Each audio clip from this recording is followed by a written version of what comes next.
got mail?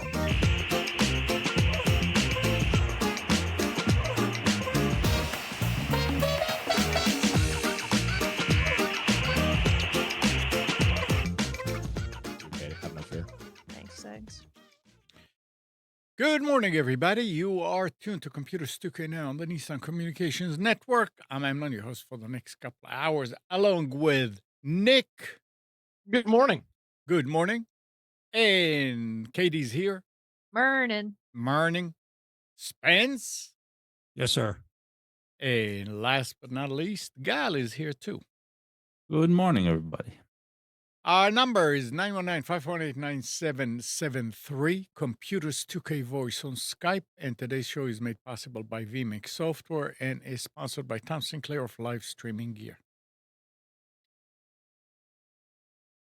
So, Anything going on? Anything going on? Yeah. Yeah. Oh. A lot. I'm glad I didn't clean the two doors here in the studio from all the images hanging on it. Well, that's good. And again, I mean, we missed Nick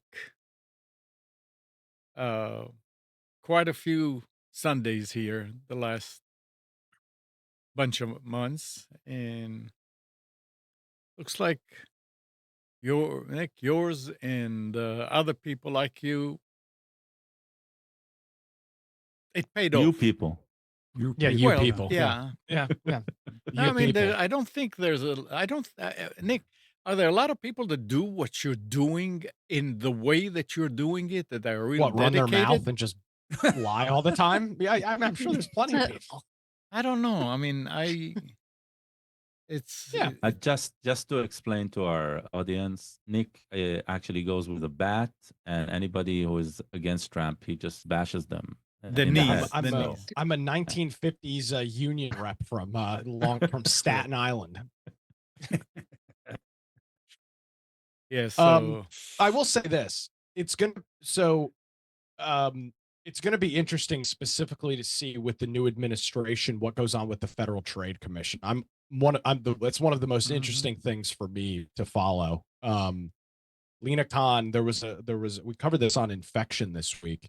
Did you guys see the House Oversight report on Lena Khan and the Federal Trade Commission?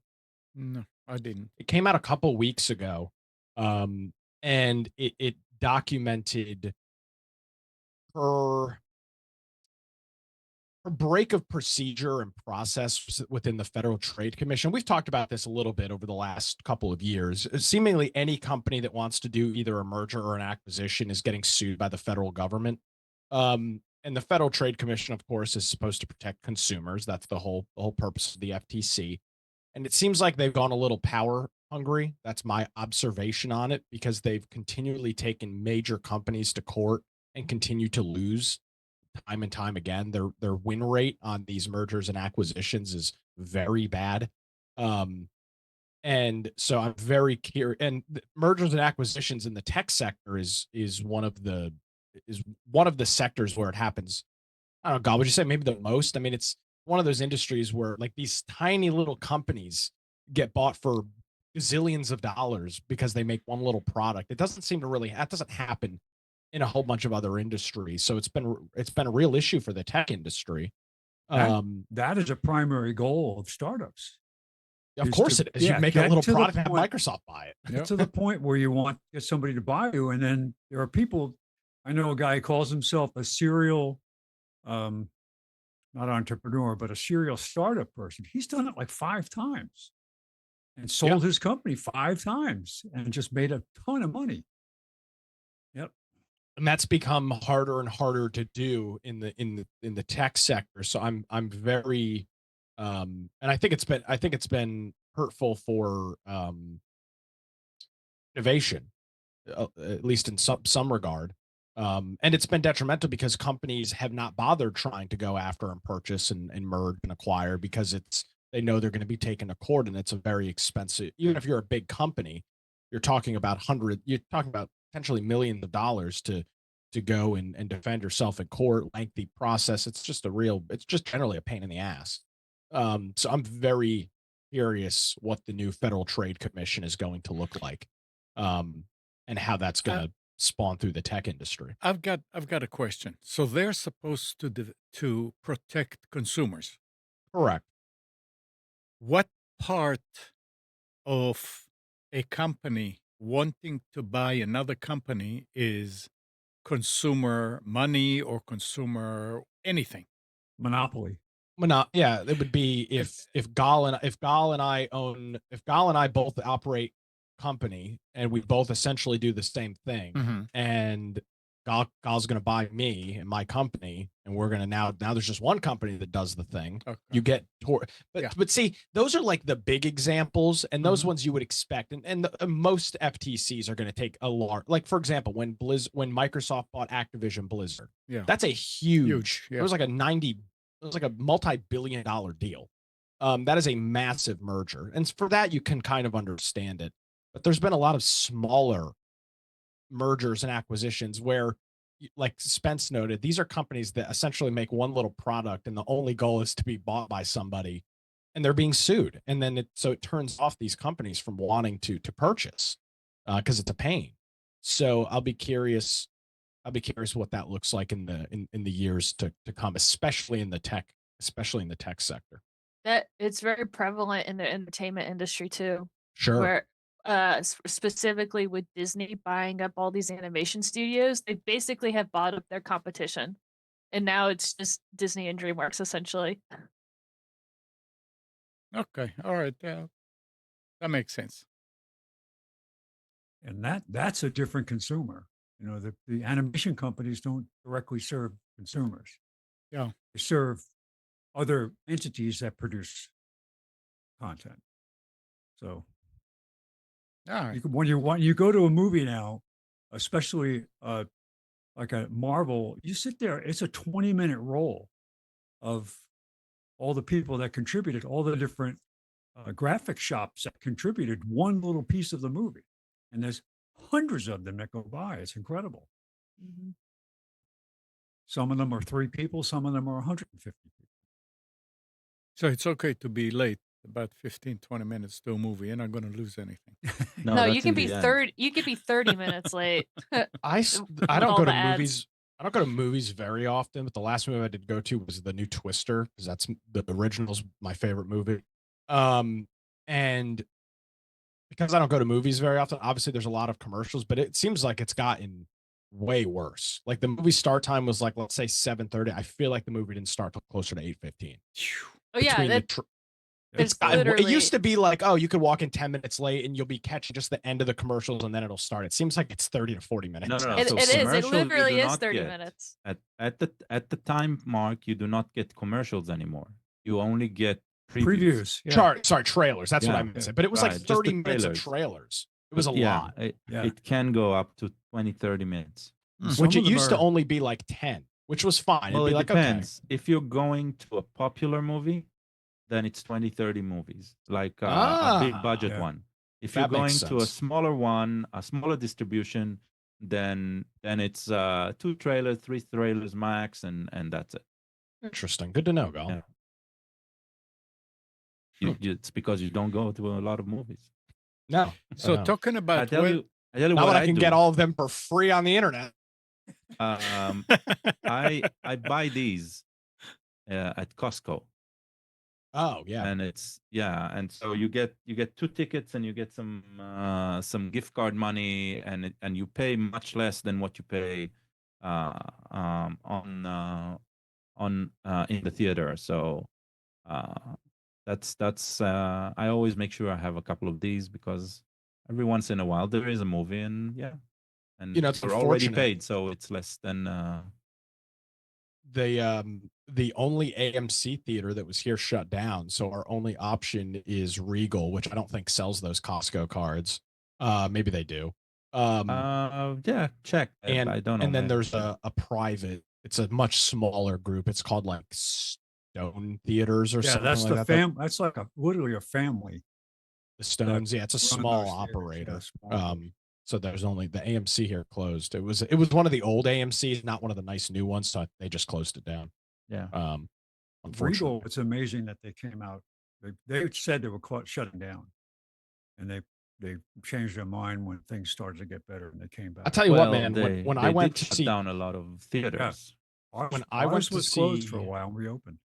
when I went to see Twister, which was back in July, it was the same weekend that I think a new Minions movie came out, which is very popular. The movie theater was freaking packed. And I was like, wow. Like every year there's this idea like, oh, movie theaters are dead. Nobody goes to movies. We waited like 25 minutes in line to get popcorn and a drink. And there were like 6 or 7, they were fully staffed, 6 or 7 lines that were at least a dozen and a half, 2 dozen people deep. It was crazy. you how can busy buy it was. you can buy a timeshare at the concession stand now. How much are the yearly maintenance fees? It's Well, negotiable. I follow Kevin Smith, the director, film creator. Clerks, if you remember, a '90s movie, and he's all over the place, and he's done. He bought a movie theater with like in conjunction with a few others, and is running a movie theater in New Jersey. And when he talks about it, then he always says that thank God for children's movie because that's the only thing that actually brings money to the theater. Everything else is dead. It doesn't matter if it's a blockbuster or not, or movie theater doesn't make any money on the movie unless it's a children's movie and they come in droves, and it doesn't matter which movie theater they go to because they actually not only come but also buy all the concessions and all that. So children's movie. That's where it's at.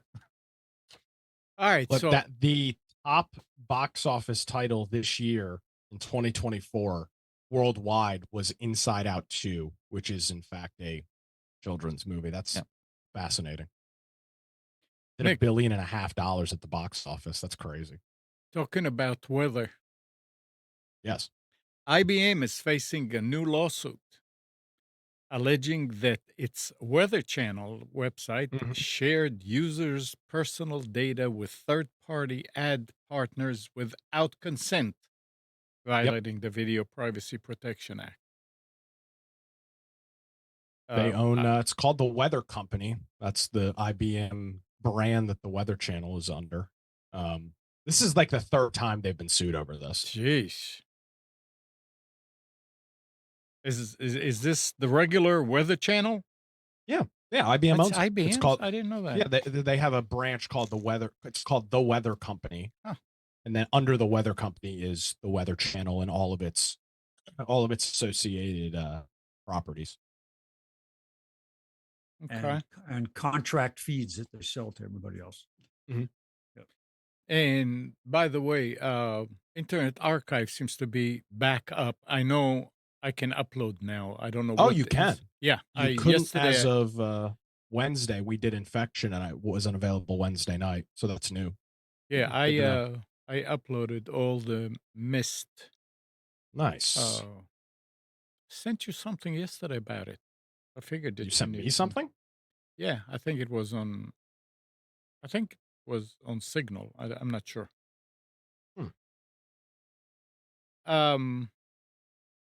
But yeah, I don't have any messages from you. And your last message to me was on the 27th of last month. I was. Don't tell me I didn't hit send. My Signal also is probably very out of date. So there it is. I mean, it's right there. Yesterday, Internet Archive at 9:05 a.m. You guys haven't been chatting on Signal for a long time, and now you sent a message. Oh, I just updated my Signal. It was my fault. Okay. All my messages are coming in now. Oh, golly, you messaged me too. And so did you, Spence. Good to know. I didn't. Yeah. So why does that happen? Like the version gets out of date and it just stopped the encryption. Is that the issue as the version? I was actually not going for the encryption, but sometimes what happens is there's a refresh on what's called your ID number. Oh, And that will happen only after you guys are both online with the recent version, then it will sync. So good to know. I need to set that to Yeah. auto update now. Sorry, Amnon. That's all right. No, it's fine. And Spence and Gall Just not seeing anything. it's good. So yeah, there may be other things that are still down because I was trying to look in their notices and I didn't see. Okay, yeah, now you can upload or anything like this. I mean, it just worked because I was trying. Oh. I would try every couple of days, and it finally worked. They So it's, are so there was a span of time from October the 14th to October the 3rd. No, excuse me, October the 13th to November the 3rd, where it doesn't look like they were the It's- Internet Archive was working at its Right. full capacity. But since the 3rd, it looks like I just did google.com and it looks like it's capturing it again. So Yep. so it's fine. any news about who attacked them? I couldn't find anything. Now, the truth is, I didn't search it because it doesn't matter to me as long as they're working. But I'm sure it'll come out. it was Amnon, two it doesn't attacks matter though. to you. It matters to the show. Yeah, that's true. It's news. But it was two groups. I don't know if it was two different groups, but there was one attack and then like they recovered. And then like 2 days later, there was another attack. And I don't know if it was the same group or not. This would have been probably about a month ago. Or 3 weeks ago or something. Hopefully, that's it. That they learned something and they found why and all that. So we'll see.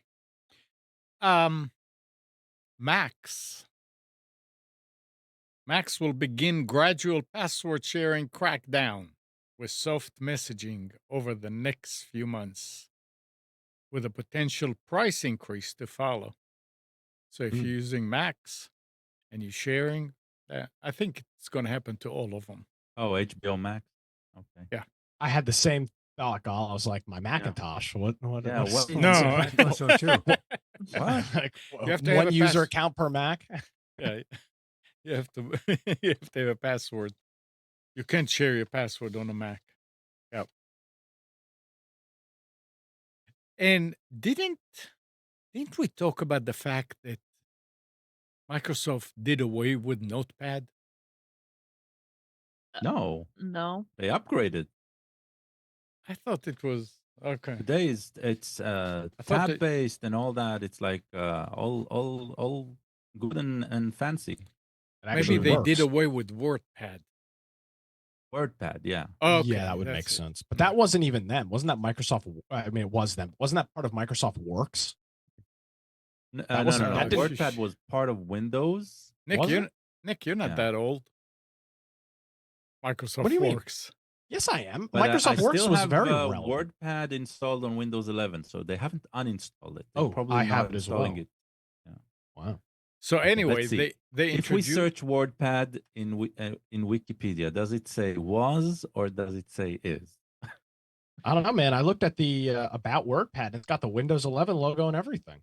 Version 23H2. That's a new build of Windows. And that's free? Yeah. WordPad is a word processor according to Wiki, so it still exists. Thank God. So that's great. Good to know that, because there are people that just don't want to, have been using older versions of Word and don't want the complication of it, just want a way to open docs that are It doesn't open docs. formatted, but no, but it should. Well, why not? I don't think it ever did. It did rich text. was the RTF, it most. did. Yeah. Oh, okay. Though Wikipedia says that it does open it, so maybe I don't know. I thought it did. It does. I just Actually, dragged it only opens. Looks like it opens the new formats, not the old one. Well, that's the advantage, is that you can get the formatting capabilities of the new stuff with a common and easy to use app. You're not necessarily going to create new documents there, but you can at least see Well, you don't really even need to worry about creating documents anymore. You're going Hold away. on. Microsoft is introducing a feature to Notepad called Rewrite that will let you use AI to rephrase sentences, adjust tone, and modify the length of your content. It's worth noting that you'll have to sign into your Microsoft account to use Rewrite, as it's powered by a cloud based service that requires authentication and authorization. Microsoft is launching this feature in preview on Windows 11 in the US, France, UK, Canada, Italy, and Germany. So it's going to allow you to rephrase sentences, adjust the tone of your message or whatever article, and modify the length of your content. So if your teacher said, I need a 999 word, say, well, that's what I wanted, and I wanted you to talk about it, but vroom, here it is. Yeah. There's a software that does this that writers pay for called Grammarly, and it's popular, I think, with students too. But I was looking into using it where you can download it. There's like a free version where you can download to your computer, and it goes into your documents. I'm sure it works with Word, but like it can access your document with in whatever programs, and it does exactly that. So it's interesting, Microsoft adding it too, which they kind of need to because that's their competitors are all doing it. Do they Yeah. have do they have a feature to clean up plagiarism? Actually, they do have plagiarism detection. Yeah. But would they stop you? So if you lifted something and you wanted to reformat it to make it look like it was yours, would it stop saying you can't? I That would be interesting. Probably not. no, I Probably don't. not. It, It's interesting though because the AI stuff or the rewriting stuff, I should say, has gotten so sophisticated that all of these programs that are out there that detect AI, they can't detect it as AI. So Well, it's I'm with you. I'm with you. The detection of AI, I think it's a fruitless chase because yeah, because the AI AI just is needs to get better. designed Yeah. eventually. Yeah, it is designed to mimic human interaction. The real problem is what we're lacking today in any AI interaction is we're going back to like 5 years ago. We're lacking fact checking because when you discuss something with an AI, it just blurts anything, not necessarily actual content. So if you're using AI to ask it specific technical questions that it has zero knowledge about, it does not say I do not know. It just makes up shit. And Yeah. so it is a very risky it's very risky to give AI full control over a task. Okay. It will be very, very innovative. It will do a lot of interesting things that as humans we find very interesting. But one thing it will not do, it cannot check its accuracy. It does not have that capacity. They haven't built that yet. I don't know why. I don't know how. But it's like whatever it generates, this now needs to go into some sort of search engine and actually validate that it's actual data, right? That it's prompting actual data. And just to give an example, I I was um, I was following up on some. I found an old photo. Found an old photo of ours. I knew the Hebrew calendar year because it was a holiday, a Hebrew holiday, but I didn't know. I wanted to put the Gregorian calendar date on it on that photo, and so I said, I wonder. The usual route for me is just going to a website that shows a Hebrew calendar and searching for that. And at times, when you would ask a search engine like Google, Hebrew calendar or something, then it'll also show the Hebrew calendar, although in English form. So in number in English form, it wasn't exactly the way I was looking for it. So I said, I wonder if AI can deal with that. It was interesting. It was an interesting test because the question is data. It's specific to data, and I've asked it what was the date on this and this Hebrew year sorry, what was the date of the holiday at this and this year, right, in 1991? And it came up with the wrong answer. Okay. And so I asked it, are you sure that's the right answer? And it said, oh, sorry. No, that's not the right answer. The right answer is, and it gave me another wrong answer. Okay. And then I said, I went and checked, and the date is actually this and this, and said, no, you're wrong. The right answer is the one I gave you before. So if you are looking for data, this cannot be trusted at all. If you are looking for something like restructuring a sentence that you wrote, that is phenomenal. That is a great tool. It's a fantastic tool. It does not diminish your work. It enhances your own work, right? But if you're asking it to generate something that you need to rely on, then you're putting yourself at so much risk trusting an AI engine, a bullshit generator or a language model. You choose the name, right? Because that's what it does. It just generates bullshit. It's Yeah, and not it about was, fact. and It's it not about details. It's not about, right? So and it was proven always to put do that in that mind. once and again, again and again. I mean, yeah, You will ask it how much is 2 plus 2, and if it decides to come up with the wrong answer, it will stick to that wrong answer, right? And there's no real reason for that. It's just the way it is. Its database is weaved because it's not actually a simple lookup in a database. That's what it doesn't do. It doesn't do simple lookups in the database. It can write code to do that, and that code might actually work, but it doesn't know how to take that code, actually run it, and actually see the results and say this is the result, right? It guesses. It guesses, and it gets things wrong a lot of the time, and that's the important thing.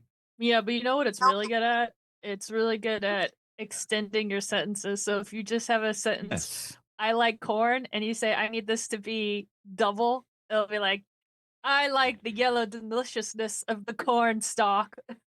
Right. Completely agree. As a tool to enhance your own work, if you put some effort in your work, right, and you use this tool, this is phenomenal. It works perfectly. I think that's what the Microsoft thing is, though, the word thing. It's like you already have or you already have the writing or whatever, and now you just need to modify it. It's an editor, Right. a glorified editor. well, give it's it gonna some be time. great as an editing tool, as an assistant, as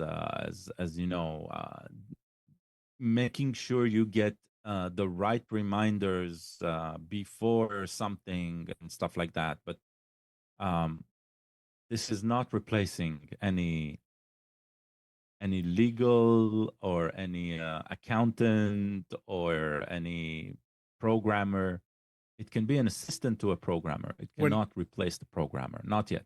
whenever we say anything about an AI not doing it right, we need to add something to the end of that statement at this point Yeah. because we don't know. I mean, it's going to mature. First It's of going all, to, there's no AI. Okay, let's be clear. yeah, There it's, are AI-based technologies. yeah. The most popular ones are LLMs, large language models, or if you really want to call it what it is, it's a bullshit generator, right?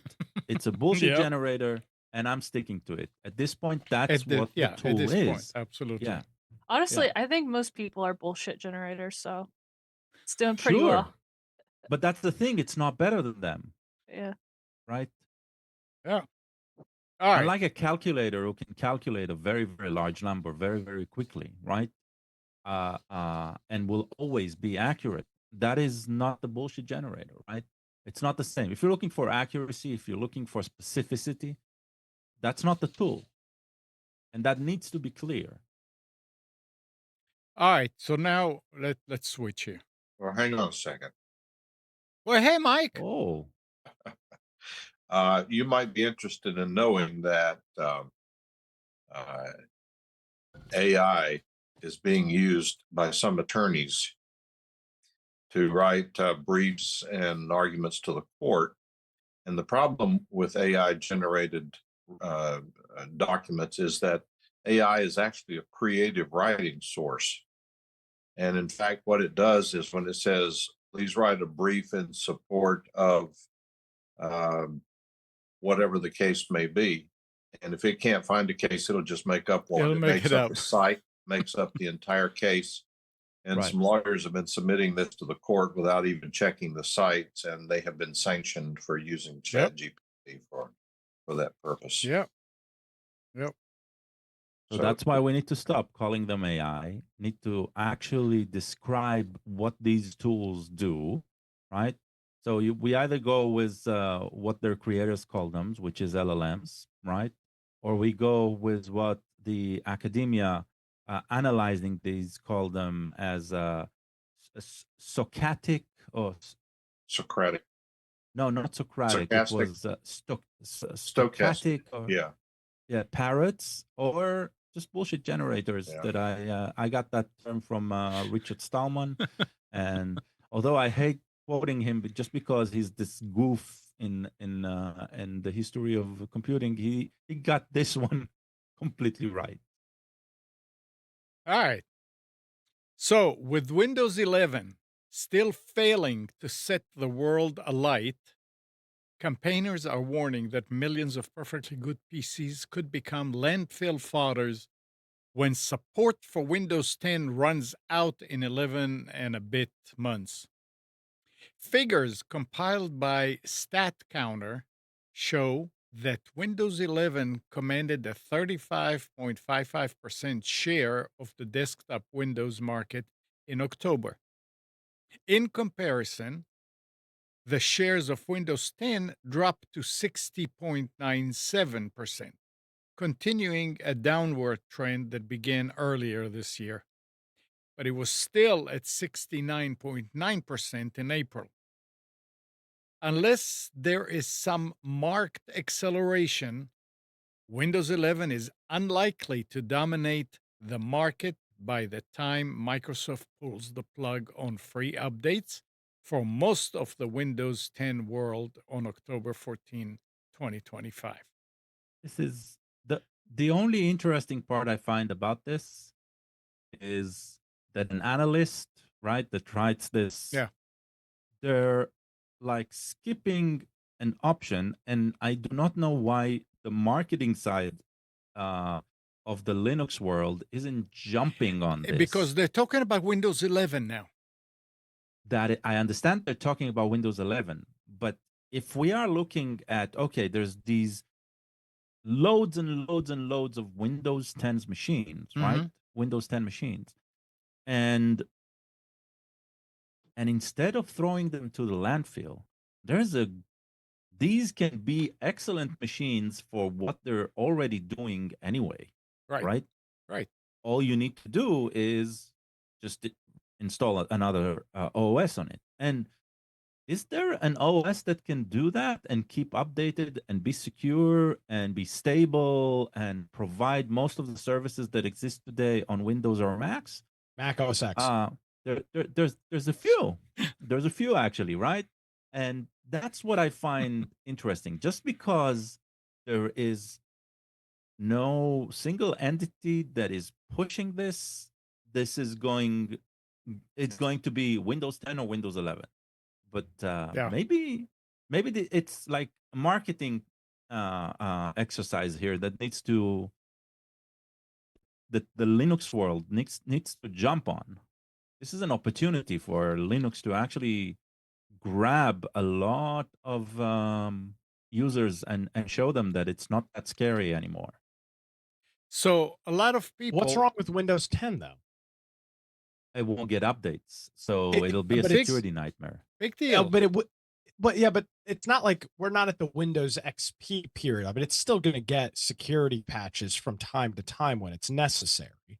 I mean, Well, It's not Yes there and no. yet. It's that they don't want to deal with it, so they're trying to Correct. scare the world into we're not going to do it, right? There was an article that I read besides that FlyBy11 that I want to mention. There's a company in England that said that they will provide updates for Windows 11, I mean for Windows 10. It's a private company, but it's a yearly subscription, like $27 or something. It's so many euros. But the article said that they are not. The article writer said he couldn't find much information about this company, but the company said yes, we will provide. So you don't know. This Yeah. is why with that update, that program that we found out last week, FlyBy11. I would say, and that's what I'm going to do, is I'm going to wait because okay, let's first get into it. FlyBy11 is an open source script for Windows 11 that helps administrators upgrade a device to the latest release version, even if the computer does not meet all system requirements. Yeah, it hacks So, the OS install process in yeah, order and to allow it to and run. and Yeah. people did that manually in the early. Yeah. Okay, I will not use it today.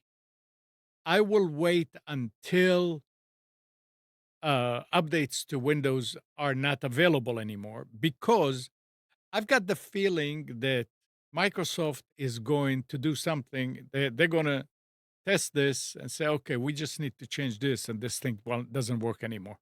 They won't do it. I don't know. I They don't won't want. do it. They made that decision a while back. They won't go back because that decision is going to hurt whatever contracts and agreements they made with hardware manufacturers, right, and stuff like that. They won't go back.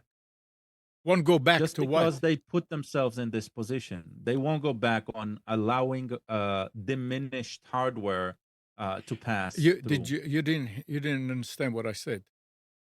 I understand what you said. Microsoft, now that there is a program like this, can do something to the OS that this There is one thing program. that they're going to do. No, that this They're going to program. do a cease and desist to that. Well, they That's can what he's do. What they're saying. going to try. That's yeah, they That's can what he's do saying. that, but they can also change something that this thing will not work anymore. It will No, render no, it no. worthless. They'll try fighting it, but Well, you can always bypass the bypass. that's That's the yeah. so that's why I would wait. I mean, Uh, me myself, I wait until the end, and then if it's still there, or maybe it went through some iterations and they were stopped and they started and they stopped and they get started again. Maybe then it'll be okay. Now they're not going to touch it anymore. I don't know, but this is a program. If you want to play with it, apparently it will allow you to install Windows 11 on a machine that doesn't meet the requirements for Windows 11. And it's Can I called make a can I what? make a point to what you're saying though? You're saying Yeah, I'm gonna wait until till October Windows of 10. next year. Yeah. Well, but you're gonna assume under your assumption that they're gonna push it back further, right? Potentially. I don't know. I don't know. No, I'm not saying that. Oh, I okay. doubt that. So, but I would argue that when we get to that point, Yeah. many of these pieces of hardware will be ready for an upgrade anyway, Okay. right? I mean, I think Yes. that's also part of the discussion here is you do for main everyday use, whether there's a physical end of life or not that's being pushed by Microsoft, hardware at a certain point does have an end of life when it stops becoming usable. Right.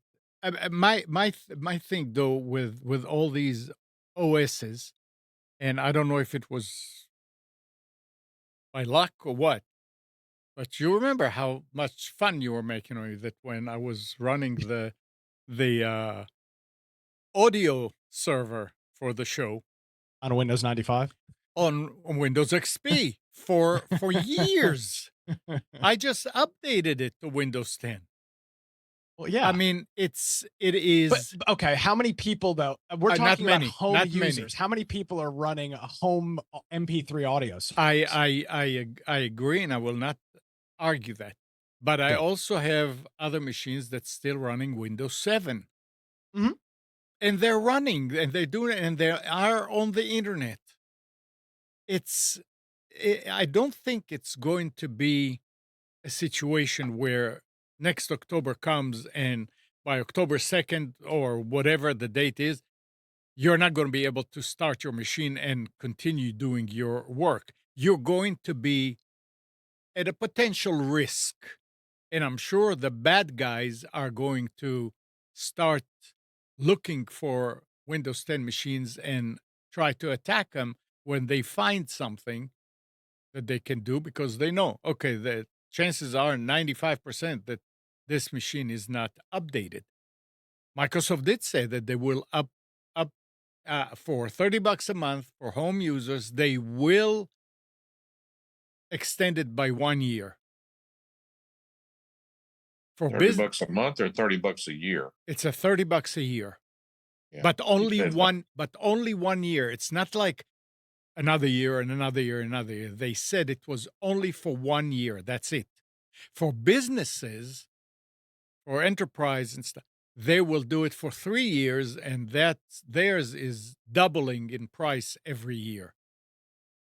But at this point, if the $30 is something that you can afford, then that gives you the same protection as you have today with Windows 10.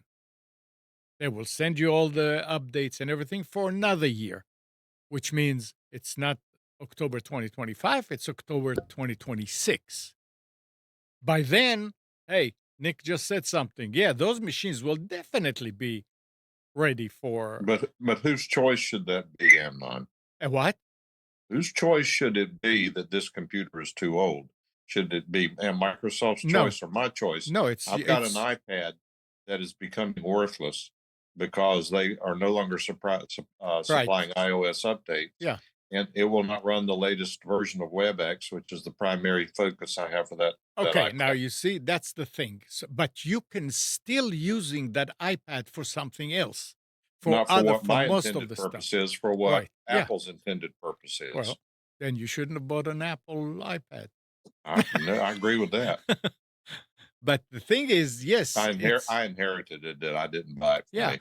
and I can't say that. I mean, the reason it's not running WebEx probably is because the company that writes WebEx saw that they're not supporting that iPad version anymore, and most people, or a lot of people, have the newer ones, and they say, we don't want to maintain two of them. It's fine. People need to upgrade.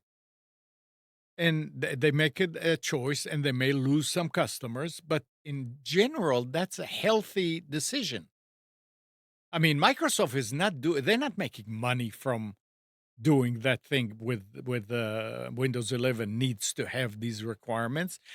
They're allowing the other vendors that build computers make I more got a money. question for Gall. Gall, do you believe that the hardware that allows Windows 11 to be installed? Now, I'm just talking the hardware itself, the chips.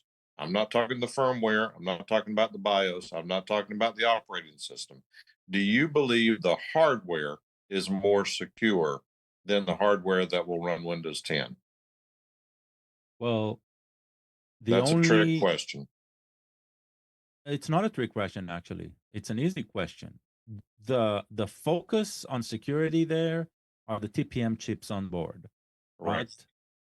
And the TPM chips, they provide a certain very specific aspect of security, and that's the only thing that is more secure, right? Correct.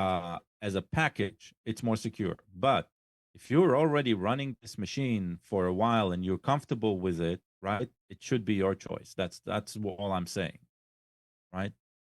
it's the choice whether to run something in a secure manner or an insecure manner should be yours as the consumer, with an understanding that you might be installing something and you can't be secured from a ransomware attack, for example. Okay. Or I actually think ransomware attack that's not the aspect, but rootkits definitely, which they do drive ransomware tools.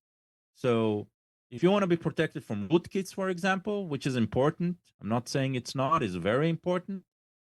Definitely replace your hardware, upgrade your hardware, install an OS like Windows 11. You'll be protected, right? It's a good step forward, but it still needs to be a choice.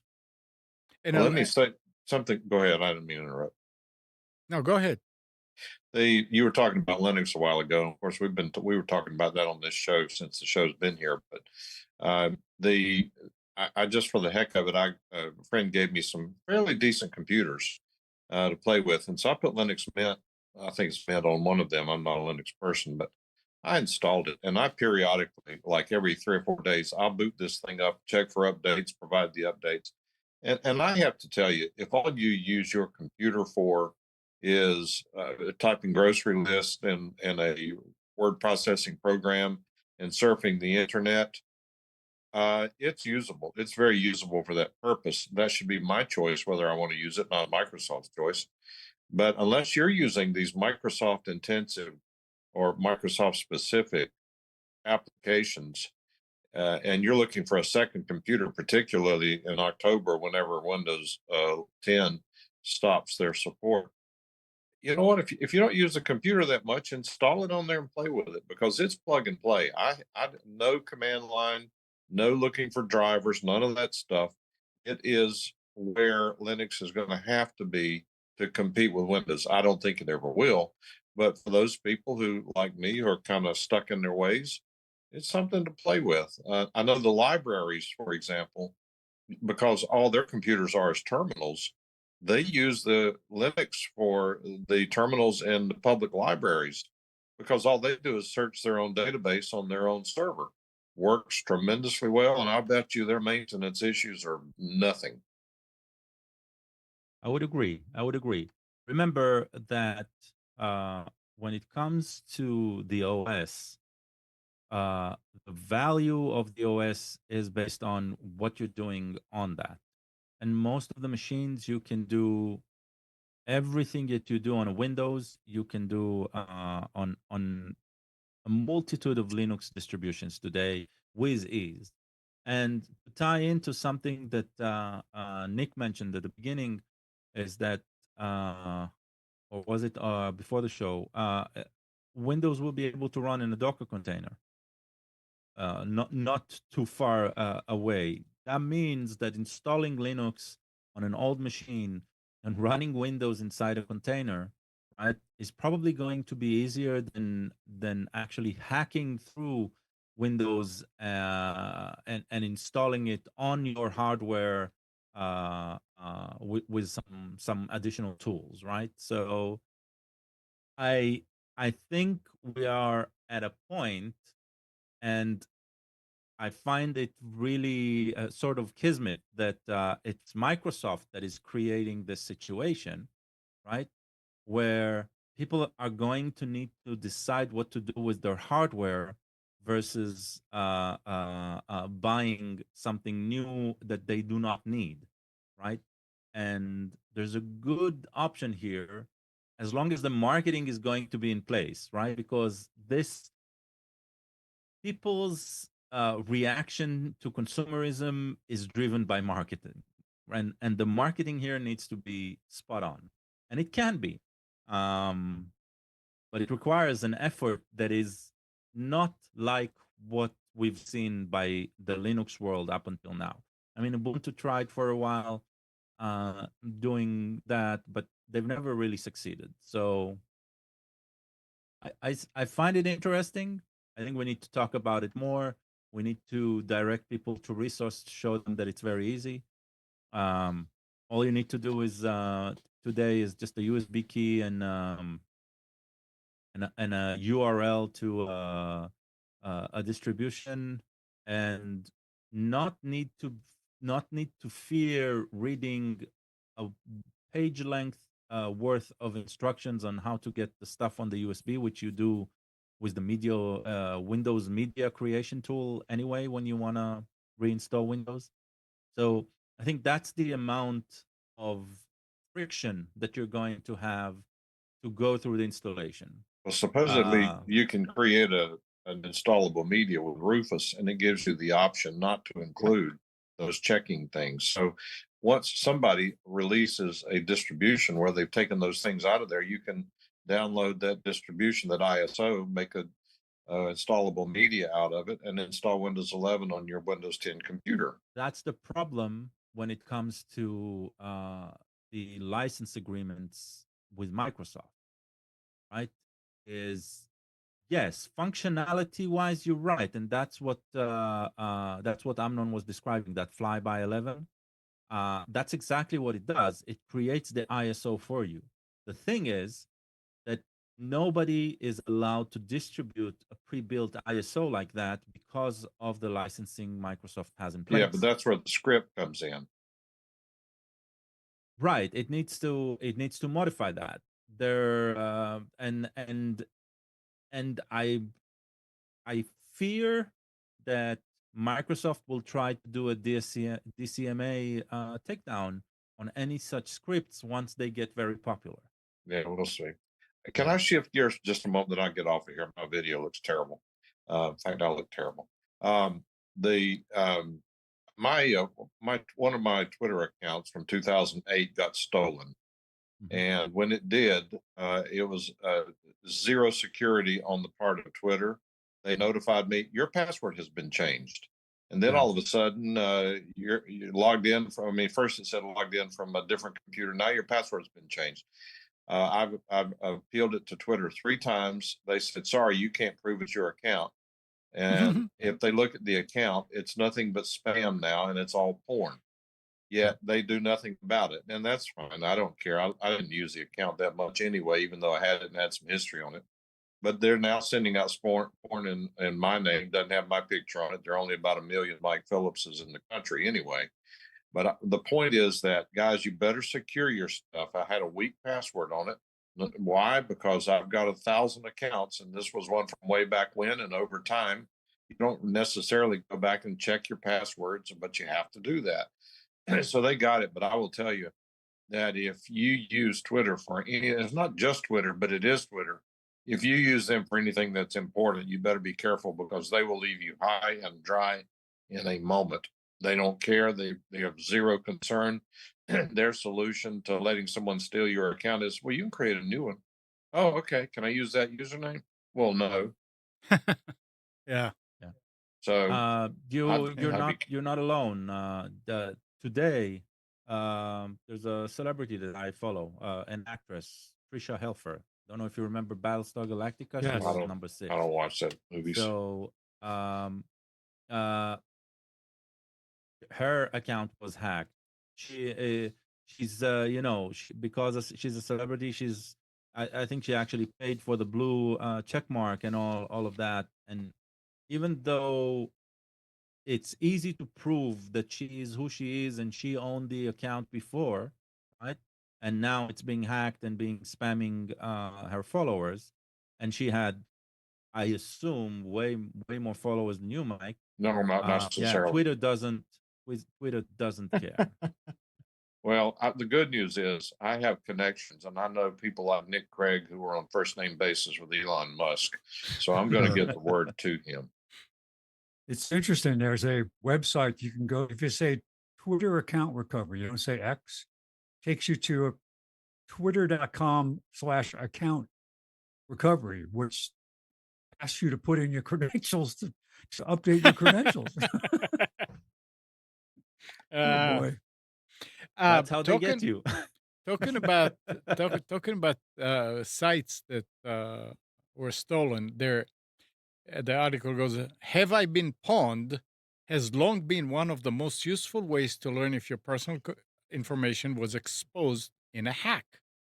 But a new site offers its own powerful tool to help you check if your data has been leaked to cybercriminals.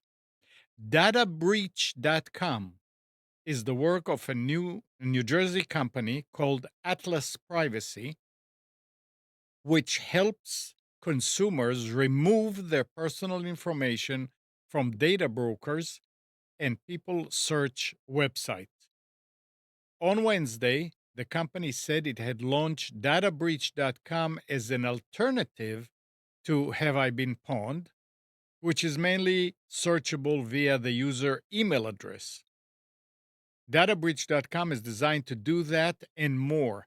In addition to your email address, the site feature an advanced search function to see whether your full name, physical address, phone number, social security number, IP address, or username are in Atlas's privacy's extensive library of recorded breaches. And they said they are going to add more categories. Now, yeah, this is a company that's doing it for money, but they give you the opportunity to search. So you can go to databreach.com and see if your data has been uh, Do yourself a leaked. favor. Yeah. Do use Have I Been Pawned and not something run by a private company. Yeah, that's always a Just good. just because I don't know who the people are in Atlas. I'll check them later and give some thoughts about it. But the person running Have I Been Pawned, he is today is still considered the gold standard of security conscience. He's a leader. He hasn't let anyone down by any of his decisions moving forward with this. I think his only cooperation is with 1Password, and that cooperation is part what pays the bill on the website. But he does not work for them, and he does not advocate for them when he talks and speaks about the design and the way everything is collected and the data and all that. So definitely keep that in mind. Now, Have I Been Pawned, especially if you're running your own domain, it can help you, it can monitor your emails and send you notifications when a breach might happen. So domain wise, not just a single email. When a breach So might happen, you mean it can tell before it happens? no, but as emails from your domain appear in Okay. breaches, Yeah. you will get notifications that happened, and Yeah. it'll tell you which of the emails have been breached. Mhm. So that's just a service that you subscribe. You go through an authentication process to show that you have access to that domain, and you get notifications for that. Okay. So it's a lot more powerful than just checking via email, right? Yeah. And I would be weary about a service by a company, especially if they have shareholders, right? If they are accountable to their shareholders, not to their users, especially not their free users, in providing personal information to search in the breach database, right? Because it's a finicky thing to do, right? If I want to know if my social security number has been exposed, should I give them my social security number, right? Yeah. It's a tough choice. So yeah, understand that Have I But Been it's still Pawned? okay to go and use it for, it's Well, like a be second. extremely careful. Yeah. Well, With let Have me I say Been this. Pawned, the only thing you're sharing is your email.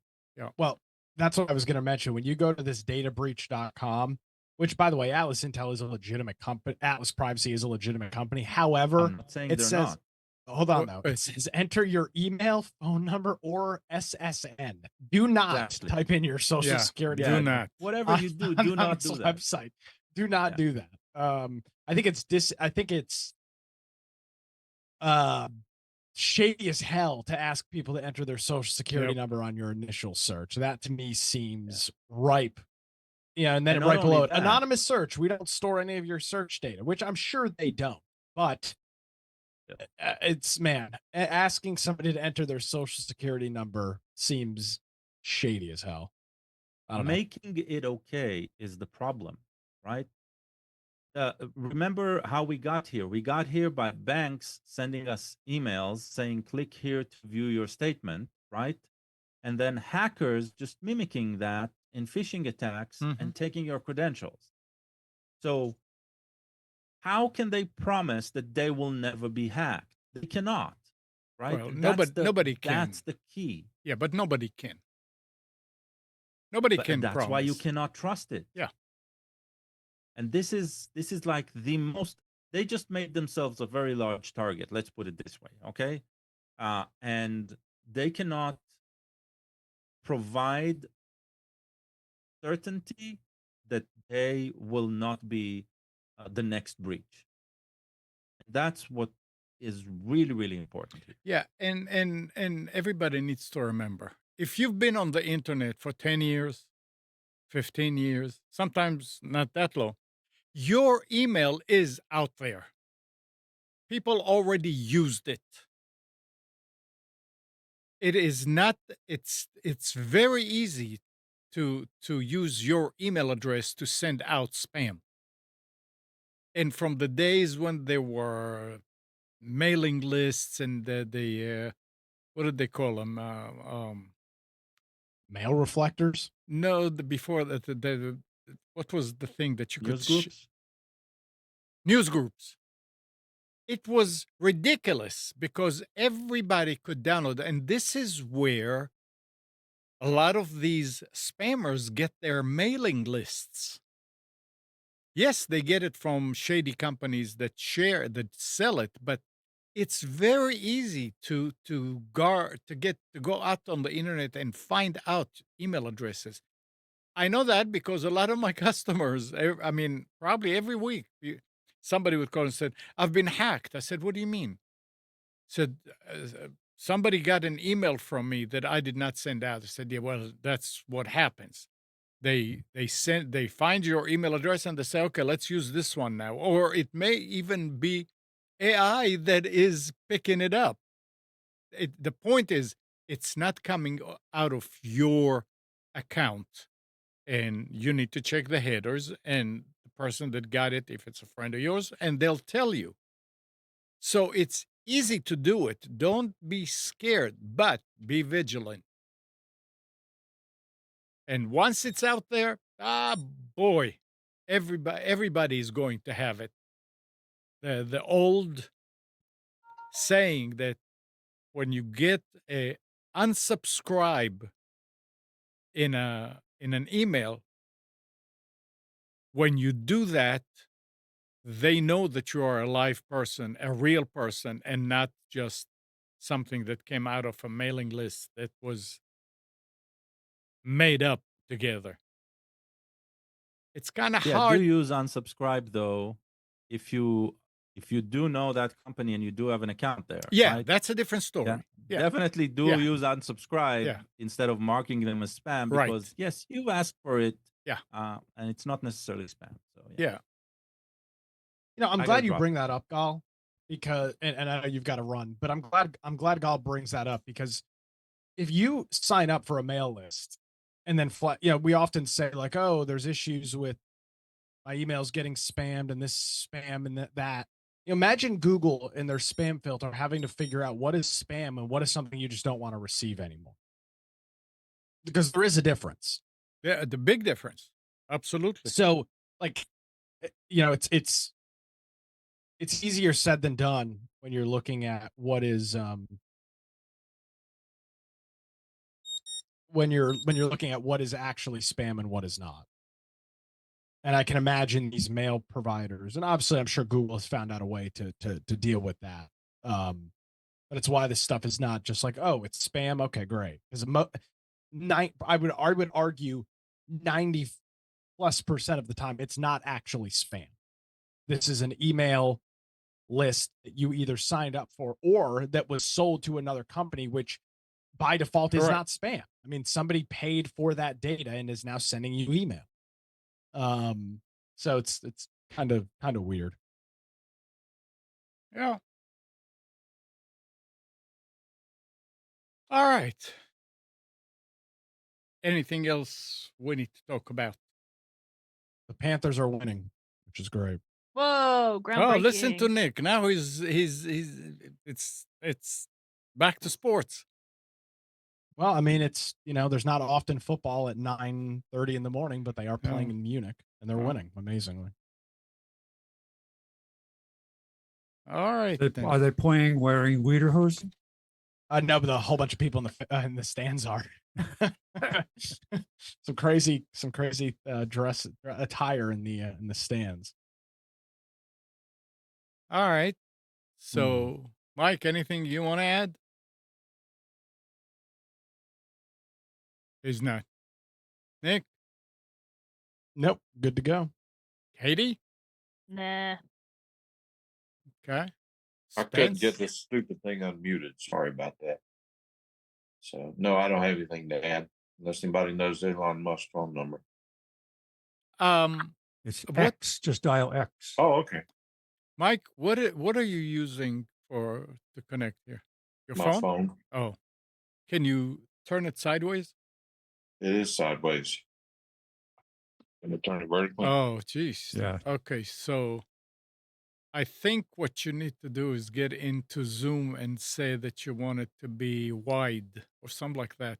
Well, what I HD. need to do is do it from a computer. I'm just Yeah, in a- but I mean, if you use this in other occasions, there is a setting there that you can say that you want it to be HD. well, I thought I did, but anyway, I'll Yeah. double check. I don't intend to use it very much, but I Well- normally would. I would always be on Wi-Fi, so it should never be a bandwidth Yeah, issue. and you should also get some kind of an arm like in a car and I'm not going to be using it that much. I mean, I apologize for not being on a computer today because I mean this is garbage. But I'm actually sitting on a porch that's got a lot of outside sunlight shining in, causing all this haze and all that. that's okay, but the moving, the Oh, I know. constant move, it's kind of Yeah. That's why I haven't been talking much because it's distracting. But anyway, I'm gonna get off no, of here. I it's all appreciate right. It's Yeah. fine. It's just a comment.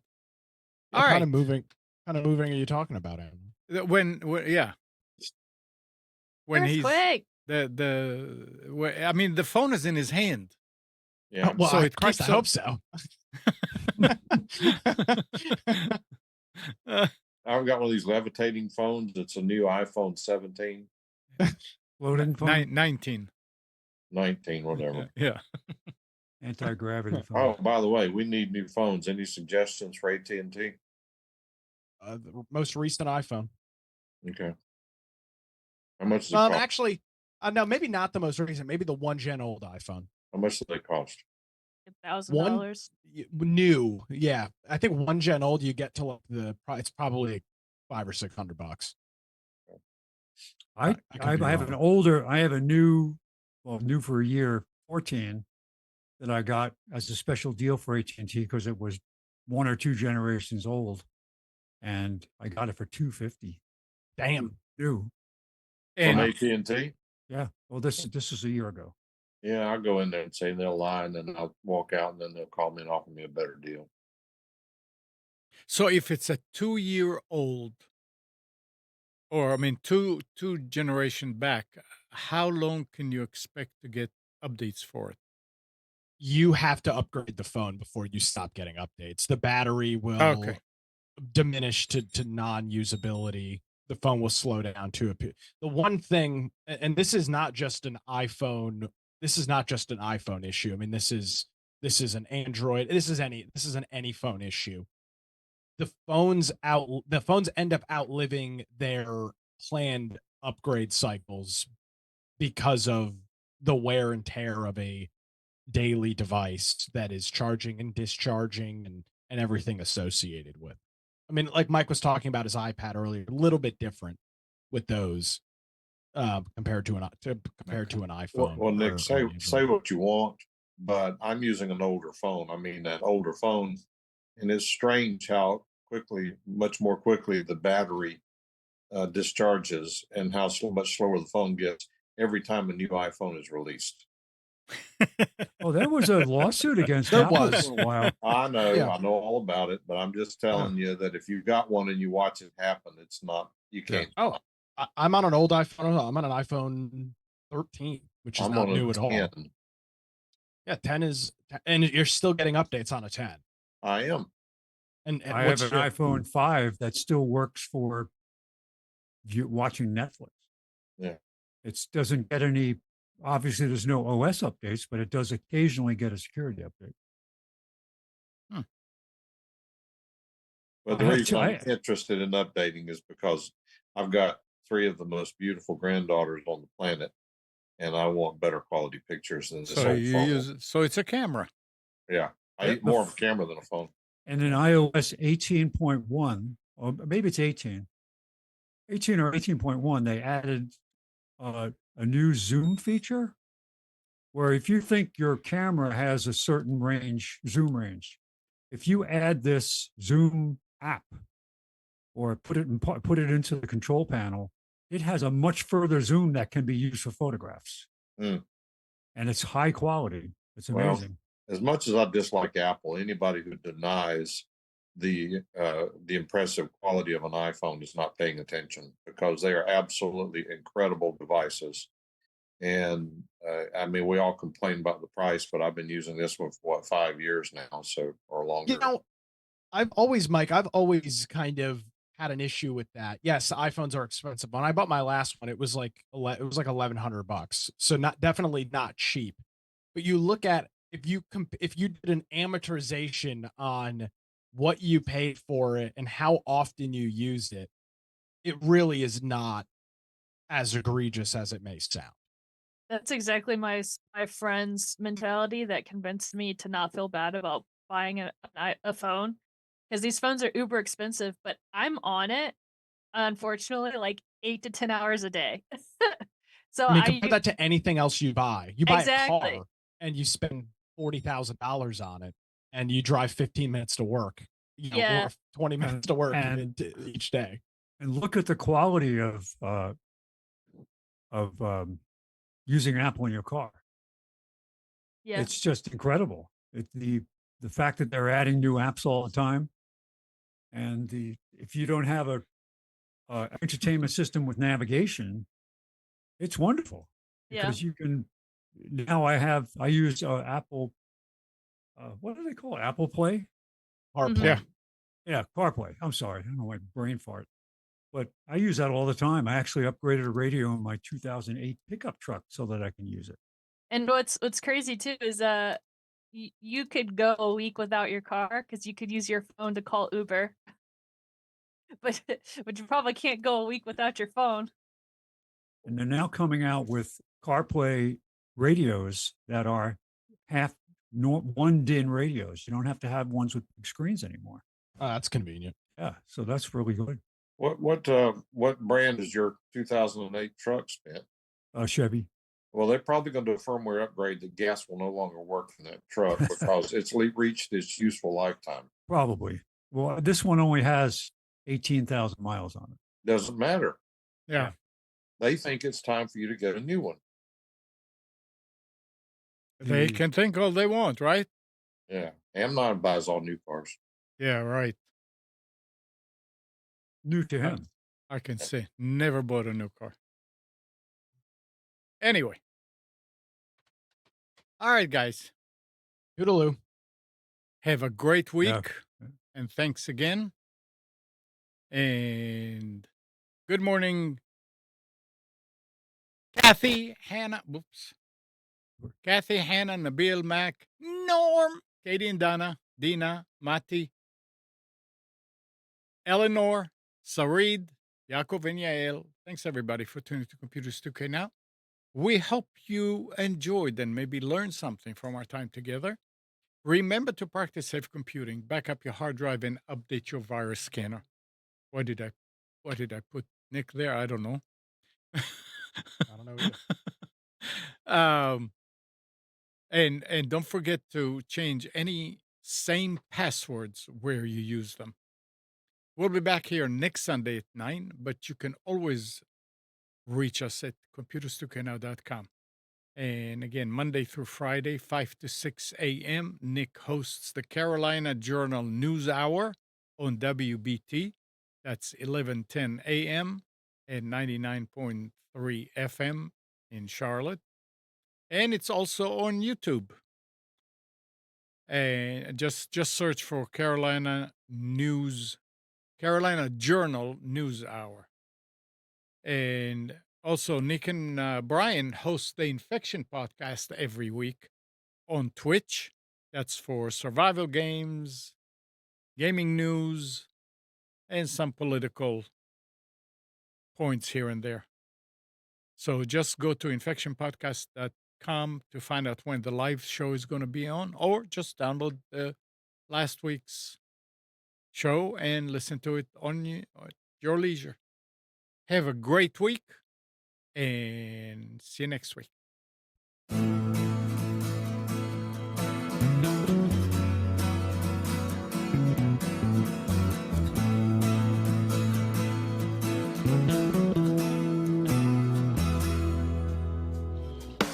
You are tuned to the Nissan Communications Network. If you tuned in too late, you can always watch each program in its entirety or download an MP3 audio file of it in the archives section at nissancommunications.com. Don't forget to subscribe to our YouTube channel, follow us on Twitter, and like us on Facebook. Sponsored by StreamingGear.com and DeltaForce.net.